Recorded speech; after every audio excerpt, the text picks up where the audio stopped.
That's it. Oh God. Today, you know when shit happens to you and then shit is added to it. So before we get into the music making part, the gear part, I have to share this because it's so stupid.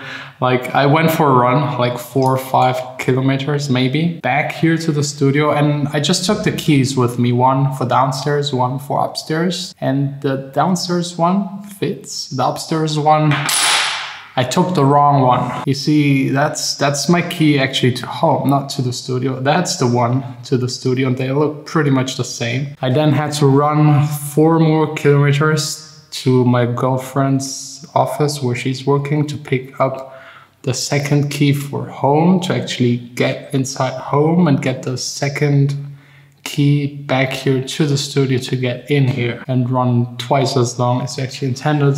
So I'm totally done. For me, a quick break, for you the intro, and then we'll get started with some gear and the biggest news of all, my new release secrets. I'll try and tell you everything about how it was actually made. My secrets, I lock up and keep them. My secrets, too dangerous to give away. So first up, solving the key problem to never ever happen again. I think this should actually do it. Next up, gear. This right here is Spire. That's like a mobile sound card with phantom power, actually.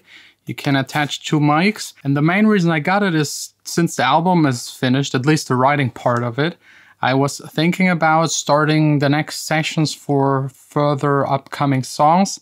And it would be so cool to just like go outside here in the harbor area and like record at the beach. And the second reason, which is even the bigger reason, is that I told you I want to start a podcast interviewing big DJs, people behind the scenes, label owners, bookers, promoters, so that you get an insight into the scene even more, and also by other people and really in depth. We'll try to make the episodes half an hour up to 1 hour actually. And this is cool. It holds battery like 4 hours, phantom power, 2 mics plugged in, hitting record, and that's it. Let me know if you're interested in like a full review test of it, but I think there are already like 1 million out on YouTube.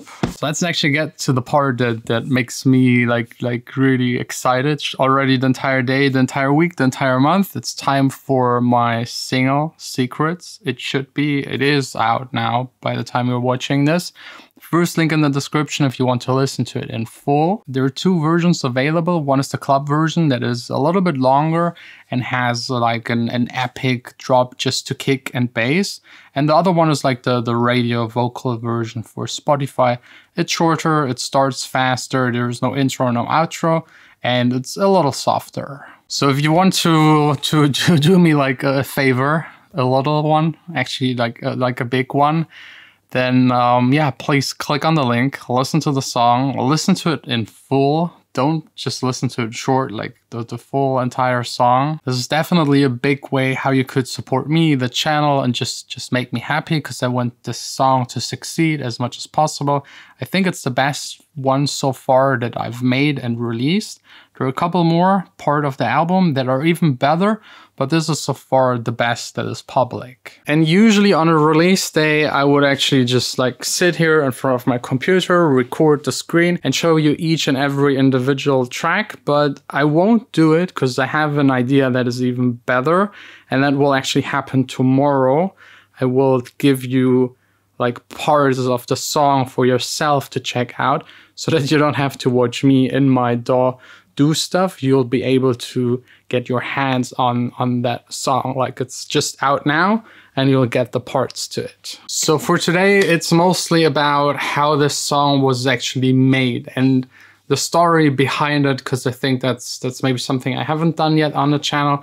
And it actually all started with a session downstairs in the studio, right here in the vocal booth. I don't know if you remember, I had a session here with Frankie from Berlin. Like she's just amazing, a very energetic, good singing girl, and we had like, I think 2 or 3 days, made 2 or 3 songs that I all absolutely love. But unfortunately, the one song, it was called Moment.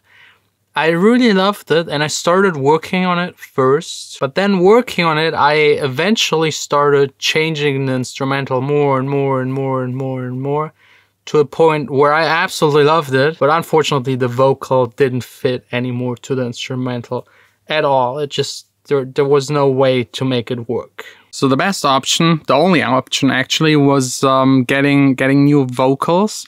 And I will still work on the Moment original song. I will try and build, and I'm actually already like trying to build an instrumental around it that fits. And I then started like trying to find new vocals. And I sent them to a couple of people I knew, and they sent it to other people they knew. And eventually I got a demo back by a singer and songwriter called Salvo. You got to know her. I was in Amsterdam. I met her for the first time in person. You want to tell a little more about you? Hi everyone, I'm Salvo. I'm from Los Angeles, California. I'm a singer-songwriter. She's amazing, not only as a singer and songwriter, also as a person, very friendly, and was really nice hanging out with her, and I'm really happy to collaborate with her on this song. And she eventually sent me a demo, and I usually never have this, but she sent me a demo, I listened to it, and I hated it first. Like, I listened to it and it was so low and sounded a little like not what I expected actually. And I listened to it again and again, and a couple of weeks later, it was just stuck in my head. I started loving it. I loved that it was different. I got used to having another vocal on an instrumental that previously had other vocals. That's always really weird first. I got used to it, started loving it more and more day by day, and then started finalizing it. The first idea was really rough. I'll play you now all of the versions I have of the song on my hard drive from the very first demo, where I just had like the rough instrumental and her rough recording of her like songwriting and everything. And then actually like 20 versions later, I'll leave some out in between to make it not that boring, so you can actually hear how it developed. And I think it's mostly like getting the mix right and getting the vocals into the instrumental. Like from the basic idea, nothing really changed. It was already there before even sending it out to the singer and songwriter.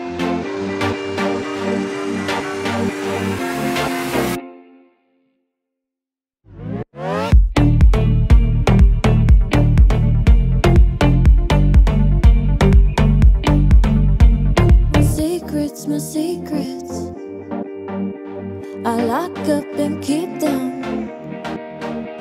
My secrets, too dangerous to give away.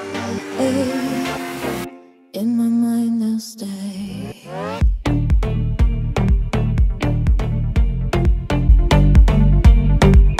In my mind they'll stay. My secrets.